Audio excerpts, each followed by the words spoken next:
Bonjour, mon nom est Marie-Lie Blanchette, physiothérapeute, experte en prévention et traitement des blessures du coureur. Précédemment, moi et Sylvain Laprise, on vous a fait une capsule concernant la prévention des blessures chez le coureur. Je tenais à vous faire une autre capsule. En fait, si vous êtes blessé, quels sont les bons comportements à adopter? Pensez à l'acronyme Peace and Love. Peace, alors on a le P pour protection.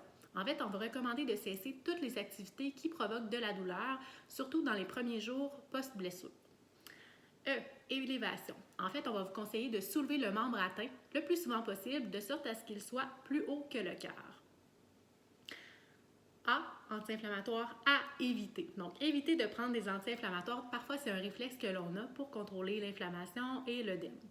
En fait, s'abstenir de prendre des anti-inflammatoires et d'appliquer de la glace parce que le processus inflammatoire fait partie de la guérison et permet une meilleure cicatrisation et régénérescence des tissus lésés.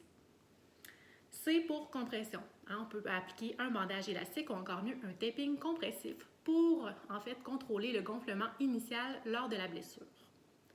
Éducation, en fait, enseigner les bonnes pratiques. Ça, c'est plutôt nous, en tant que professionnels, s'informer des meilleures pratiques en termes des lésions tissulaires sportives. Par contre, vous pouvez avoir des informations de qualité en consultant le bon professionnel ou en consultant également les fiches techniques des blessures sur le site de la cliniqueducoureur.com.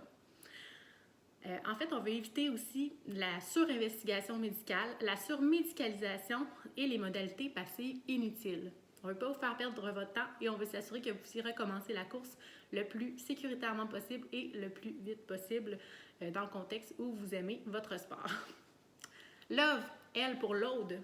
Quantifier son stress mécanique load, en fait en intégrant de la mise en charge et du mouvement sans occasionner de douleur pour permettre un renforcement progressif et stimuler les tissus et pour ainsi augmenter leur tolérance au stress mécanique engendré par la course à pied. O, optimisme. En fait, là, donnez-vous la chance, soyez confiant, soyez positif pour conditionner votre cerveau en fait en vue d'une récupération optimale de votre blessure.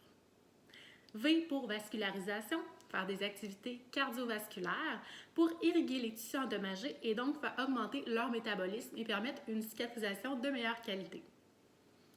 E pour exercice, donc favoriser un retour à la normale, à la mobilité, de la force et de la proprioception en adoptant une approche active. Vous aurez une capsule concernant les exercices spécifiques et préparatoires liés à la course à pied avec Marie-Pierre Pépin qui est kinésiologue aux intensités. Merci beaucoup et bonne fin de journée en espérant que ces conseils-là vous seront utiles. Au revoir!